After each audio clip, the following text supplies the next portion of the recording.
Hello and welcome to the एंग्ला। दोस्तों, एंग्ला पर मैं आप लोगों को इंग्लिश और लॉ पढ़ाऊंगा। इंग्लिश की लेक्चर 1 जो मैंने सीरीज का प्रॉमिस किया है आपको कि मैं इंग्लिश का प्लेलिस्ट दूंगा, लॉ का, हिंदी का, जीके जीएस सभी का।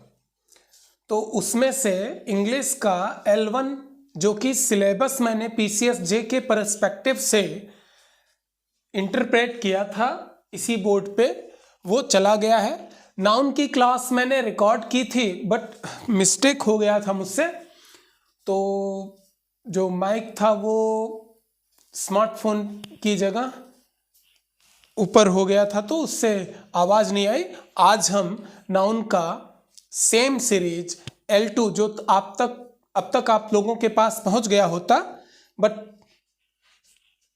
कोई बात नहीं, आज हम उसे दोबारा देख लेते हैं विथ ऑडियो।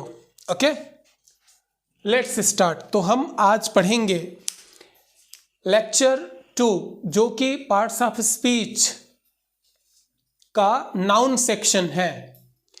नाउन में हम सबसे पहले देख लेते हैं डेफिनिशन।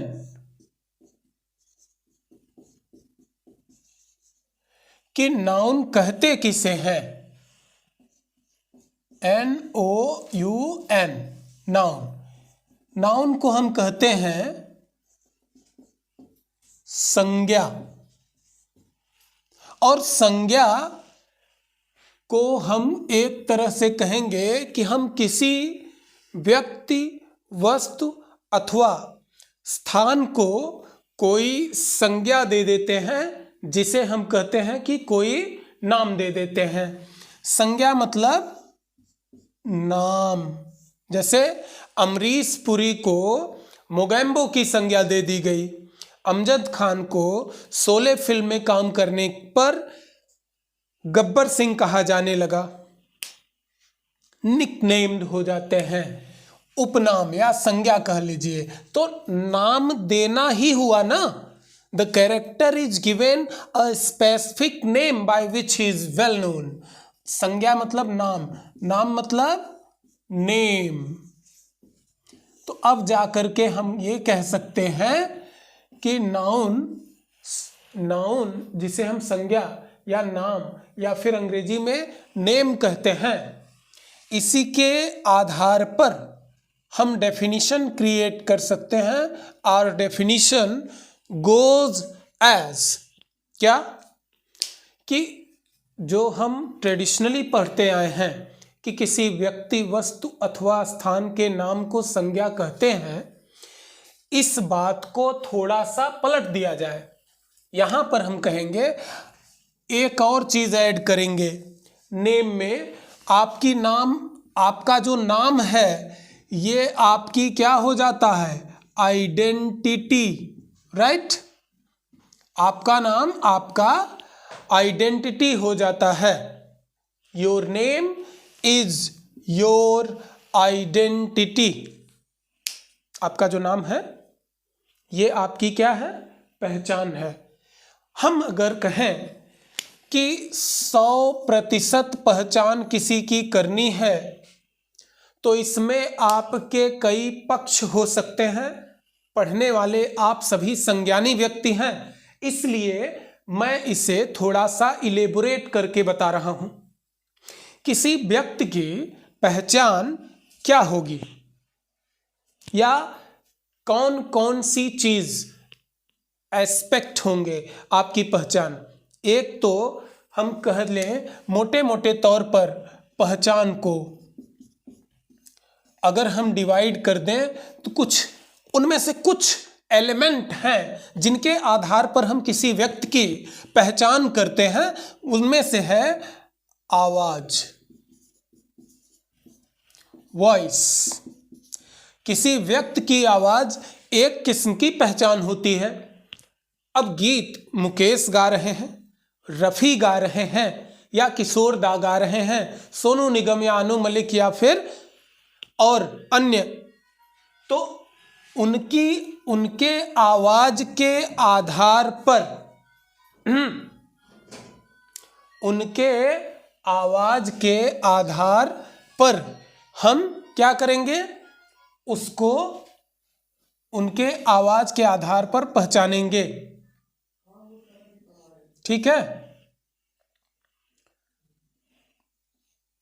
उनके आवाज के आधार पर क्या करेंगे, उनकी पहचान करेंगे।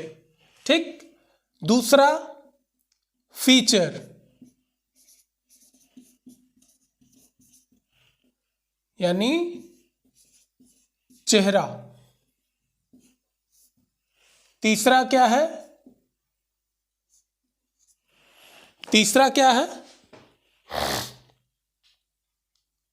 तीसरी बात यह है कि उस व्यक्ति का एक तो आवाज हो गया, आवाज, दूसरा चेहरा, ठीक, तीसरा हो गया नाम यानी नेम, और अब शरीर में कोई चिन्ह, ठीक, बॉडी मार्क।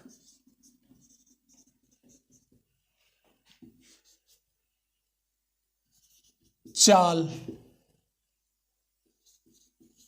तरीका, समटाइम्स लिखावट, राइटिंग, हैंड राइटिंग भी देख के आदमी बोल देता है ना कि ये फला व्यक्ति की राइटिंग है। इसका बहुत कम परसेंटेज होता है, लेकिन मेजर रोल प्ले करता है आपकी आवाज, आपका नाम, आपका चेहरे का फीचर, जो हम जब हम किसी एग्जाम के पॉइंट ऑफ व्यू से एग्जाम के लिए कोई फॉर्म भरते हैं तो वहां पर हम क्या करते हैं, हम भरते हैं, फॉर्म भरते हैं तो पासपोर्ट साइज क्या लगती है, फोटो, और उस फोटो को हम क्या करते हैं, चस्पा करते हैं फॉर्म में। ठीक, तो इस तरह से अगर हम देखें कि किसी व्यक्ति की आइडेंटिटी क्या होती है, पहचान, तो उसमें मेजर रोल जो होता है वो नाम का होता है, आवाज का होता है और फीचर का होता है। 90% से भी ज्यादा व्यक्ति पहचाना जाता है तो वह अपनी एक 100% आइडेंटिफाइड हो जाता है। वॉइस रिकॉग्निशन, आवाज से, या फिर नाम, उसी नाम का कोई अन्य व्यक्ति भी हो सकता है, नाव राशि हो सकते हैं, तो इसमें कोई आश्चर्य की बात नहीं है। ये तीनों व्यक्ति की क्या है, पहचान। वैसे तो एक ही चेहरा दूसरे को भी आरोपित किया जा सकता है। विज्ञान की प्रगति ने इस विषय को भी क्या कर दिया है, झुठलाया नहीं है। प्लास्टिक सर्जरी से एक व्यक्ति का चेहरा दूसरे व्यक्ति को दिया जा सकता है, यह संभव है। यह विज्ञान की प्रगति को दिखाता है, साइंस की उन्नति दिखाता है। The progress in scientific science. नाम, चेहरा और आवाज, कभी कभी लोग दूसरे की आवाज निकाल सकते हैं, लेकिन इससे ओरिजिनल व्यक्ति की पहचान नहीं जाती है। जब वॉइस रिकॉग्निशन मशीन जो होती है वो रिकॉग्नाइज करती है तो वो आवाज पहचानती है। चेहरा तस्वीर में देख के आदमी को पहचाना जाता है। और अगर हम किसी का नाम लें, क्लास में बैठे बच्चों को के नाम से उनकी हाजिरी लगती है, तो नाम भी क्या है, पहचान का एक जरिया कह सकते हैं। पूर्ण पहचान न कहें तो एक जरिया तो होता ही है नाम। तो इस तरह से हम कह लें कि भाई संपूर्ण पहचान तो नहीं, लेकिन नाउन जब हम बोलें तो इससे उस व्यक्ति, वस्तु अथवा स्थान की पहचान का ये द्योतक होना चाहिए शब्द। पहचान, नाउन मतलब नेम, नेम मतलब एक तरह की पहचान है। नाम क्या है? एक तरह की पहचान है। संज्ञा, संज्ञा अगर हम किसी को देते हैं कि भैया ये चीज है, तो उसे एक तरह की हम नई आइडेंटिटी देते हैं या एग्जिस्टिंग आइडेंटिटी का स्वरूप देते हैं। हम ट्रेडिशनली नाउन को 5 भागों में बांटे हैं। 5 प्रकार के नाउन होते हैं। कौन कौन से? Proper noun, right. इसके बाद कॉमन नाउन, और इसके बाद कलेक्टिव नाउन, चौथा मटेरियल नाउन, और फिर last one abstract noun. Okay, अब यहां पर इन 5 में जो आपको कॉमन चीज दिख रही होगी वो है नाउन शब्द। क्या है? नाउन। जहां जहां पर यहां नाउन शब्द लिखा है, इन सभी नाउन शब्दों को हम क्या बना लें? नेम माने। क्या माने? नेम, यानी ये नाम है। नाउन को आप नेम पढ़िए। और नेम क्या है? एक तरह की क्या है? आइडेंटिटी है। नेम, पहले आप इसे नेम लिख लीजिए। 5 को नेम लिख लिया, ये काम कंप्लीट हो गया। तो अब पढ़िए आप प्रॉपर नेम, यानी प्रॉपर नेम, व्यक्तिवाचक नाम। चलिए, निश्चित हो गया। और फिर पढ़िए आप कॉमन नेम, यानी जातिवाचक नाम। और फिर पढ़िए कलेक्टिव नेम, यानी समूहवाचक नाम। फिर पढ़िए आप मटेरियल नेम, यानी ऐसा नाम जिससे मटेरियलिस्टिक चीजों का बोध हो। Material name. और इसके बाद लास्ट वन है जो, इसको पढ़िए आप क्या? एब्स्ट्रैक्ट नेम, ऐसा नाम जो दिखाई न देता हो। प्रॉपर नेम मतलब किसी व्यक्ति, वस्तु या स्थान का प्रॉपर नेम, अपनी तरह का इकलौता। जैसे राम, श्याम, मोहन, राकेश, गीता, सीता, व्यक्ति के क्या है? प्रॉपर है नेम। और ये उस व्यक्ति को प्रॉपर आइडेंटिटी देते हैं, प्रॉपर आइडेंटिटी। और यही नाम क्या है? आइडेंटिटी। ओके, यही नाम क्या है? पहचान है। ये सभी क्या होंगे? आइडेंटिटी होंगे। यानी अब अगर हम दूसरा क्लासिफिकेशन करें तो प्रॉपर, कॉमन और कलेक्टिव, इन तीनों को मिला के हम एक बनाते हैं क्या? काउंटेबल। ये दूसरा क्लासिफिकेशन है, काउंटेबल नाउन। क्या बोलेंगे? गणनीय संज्ञा, ऐसी संज्ञा जिसे हम गिन सकते हैं। यानी प्रॉपर नाउन को गिन सकते हैं, कॉमन नाउन को गिन सकते हैं, कॉमन नेम को गिन सकते हैं, कलेक्टिव नाउन को गिन सकते हैं, नाउन मतलब नेम। यानी प्रॉपर, कॉमन और कलेक्टिव, ये तीनों मिलाकर के क्या हो जाते हैं? Countable noun. और दूसरे में यहां पर देखेंगे हम मटेरियल और एब्स्ट्रैक्ट, ये दूसरे प्रकार के हो जाएंगे। जब सेकेंड क्लासिफिकेशन में हम आएंगे तो ये हो जाते हैं क्या? Uncountable noun. हम आप सभी व्यूअर्स को ये बता देना चाहते हैं कि हमारा जो लेक्चर है, जैसे L1 मैंने अपलोड किया तो उसमें मैंने सिर्फ और सिर्फ सिलेबस डिस्कस किया है। नाउन स्टार्ट किए हैं तो डेफिनिशन से लेके क्लासिफिकेशन से लेके नाउन के वो जो 3 सेक्शन जो बहुत ही महत्वपूर्ण है, noun and case, noun and gender, noun and number. तो नाउन एंड नंबर पहले आप पढ़ेंगे, उसके बाद नाउन एंड जेंडर। जेंडर जब आप पढ़ेंगे तो वहां पर आपका पूरा जो कंफ्यूजन है जेंडर को लेके, जो लोग समरूप समझते हैं, जेंडर को लिंग के समरूप समझते हैं, उनके कंफ्यूजन दूर हो जाएंगे। Gender is far more broader concept than just sex.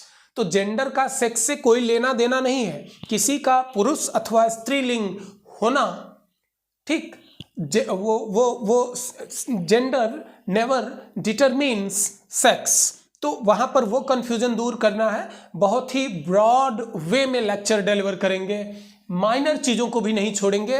अभी मुझ पर, मैं स्वतंत्र हूं, अपने तरीके से मैं लेक्चर लूंगा। और यहां पर जब हम थर्ड क्लासिफिकेशन करेंगे तीसरे वाले में, तो यहां पर प्रॉपर थोड़ा सा ध्यान देना पड़ेगा आपको।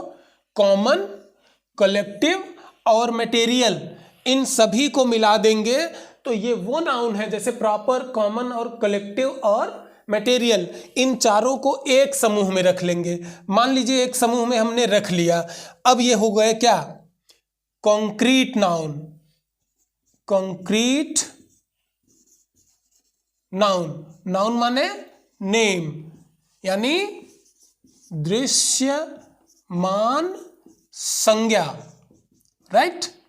ये वो संज्ञा है जो हमें दिखती है, भौतिक चक्षुओं से जो दिखती है, इन आंखों से जो दिखती है।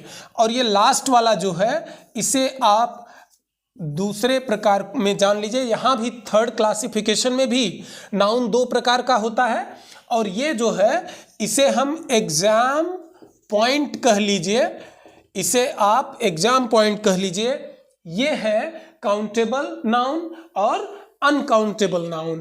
तो यहां पर एब्स्ट्रैक्ट नाउन कहिए, या नेम, या इनविजिबल नाउन।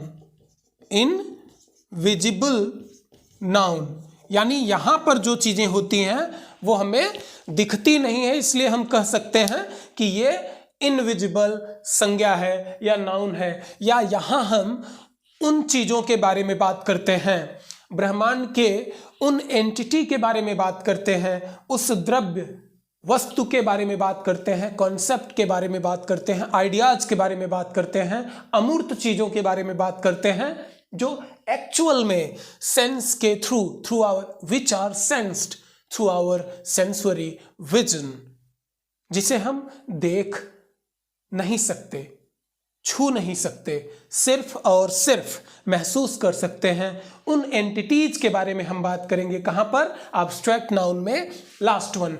और इस चीज को आप कॉमनली तीनों जगह देखेंगे, यहां पर अदृश्य चीजों के बारे में ही बात किया जा रहा है। फर्क तीनों में सिर्फ ये है कि यहां पर जब आप ट्रेडिशनल तरीके से पढ़ेंगे, क्या, प्रॉपर नाउन, फिर कॉमन नाउन, फिर कलेक्टिव नाउन, फिर मटेरियल नाउन और एब्स्ट्रैक्ट नाउन, तो यहां पर आप डेफिनिशन पढ़ेंगे,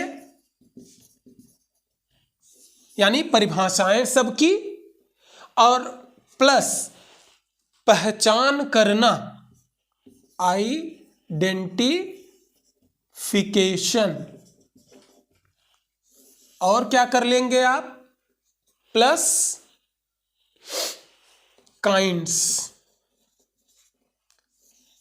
कितने प्रकार के हैं, कौन कौन सी चीजों में, मतलब उनके कितने टाइप हैं,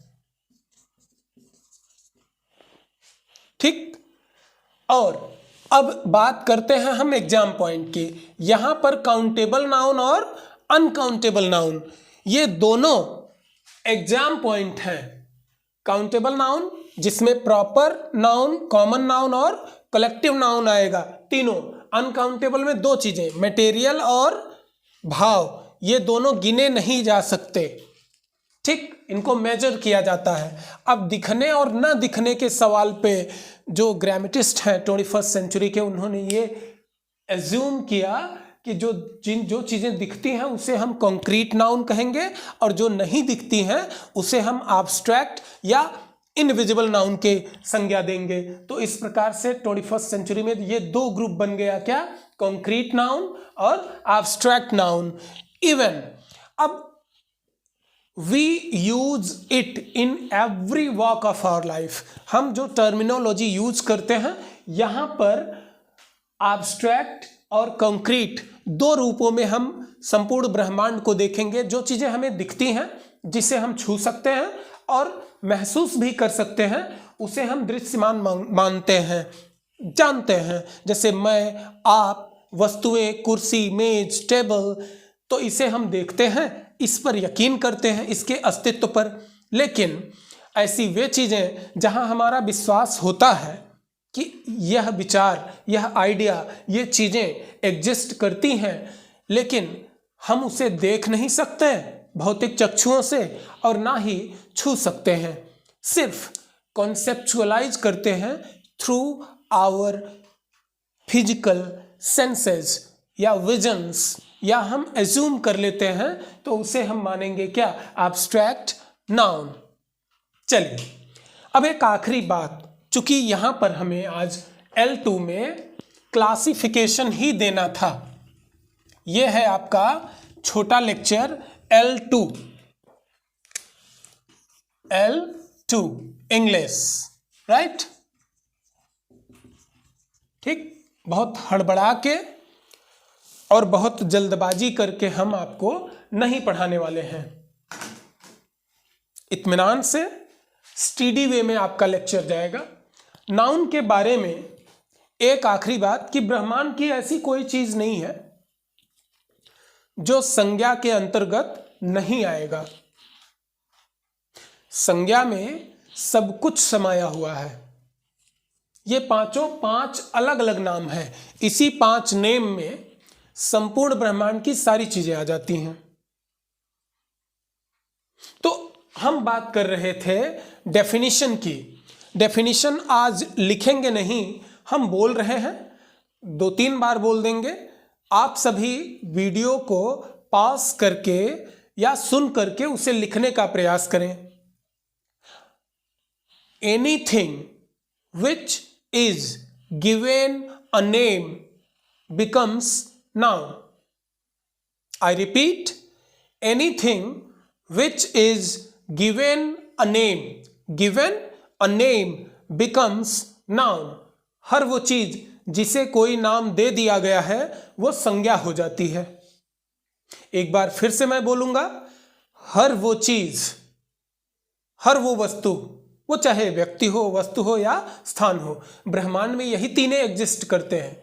3 चीजें, या तो व्यक्ति होगा अगर जीव होगा किसी भी रूप में, वो एलियन हो या धरतीवासी, बायोटिक बीइंग या वस्तु, अगर इन्हें निकाल दें तो बाकी की चीजें वस्तु के रूप में आएंगी जिनका उपभोग करते हैं, या फिर स्पेस होगा।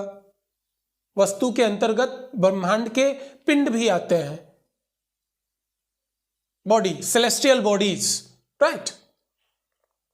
तो ब्रॉड पर्सपेक्टिव में they are also things, cosmic things, a body. तो ब्रह्मांड की धूल के कण से लेकर ब्रह्मांड का जो सबसे बड़ा पिंड होगा, वे सभी नाउन के अंतर्गत आते हैं। तो नाउन से इतर अछूता कुछ भी नहीं है। नाउन की जगह पर जब प्रोनाउन का प्रयोग किया जाता है तो प्रोनाउन ऐसा नाउन होता है जो हर जगह फिट हो जाता है। प्रोटोटाइप ऑफ नाउन, नाउन का प्रतिदर्श। चलिए आज की क्लास को हम यहीं तक रखेंगे। नेक्स्ट जो L3 होगा वहां पर नाउन के तीनों part, noun and case, noun and gender, noun and number, तीनों को बारी बारी से हम डिटेल में सीरीज वाइज पढ़ेंगे। सॉरी, आप सभी से मेरा करबद्ध निवेदन है कि मेरे चैनल को, जो कि अभी शैशवावस्था से गुजर रहा है, सब्सक्राइब करें, लाइक करें और अपने दोस्तों के साथ शेयर करें, ताकि हमारी रीच मास तक हो सके। यह एक फ्री इनिशिएटिव है। आगे चलकर भी हम एज ए सोशल कॉज उन विद्यार्थियों के लिए, या हम कहें कि जो डाउन ट्रोडन हैं, उन्हें कंप्लीटली समर्पित होगा मेरा ये चैनल फ्री एजुकेशन के लिए। ठीक है, नॉट ओनली जुडिशरी, हम आगे चल करके जो पीसीएस एग्जाम होता है या आईएएस, यूपीएससी और स्टेट पीएससी एग्जाम्स की तैयारी भी निःशुल्क करवाएंगे, है ना। इन्हीं शब्दों के साथ मैं आप सभी से सायंकाल विदा लेना चाहता हूँ। जय Hind, thank you very much.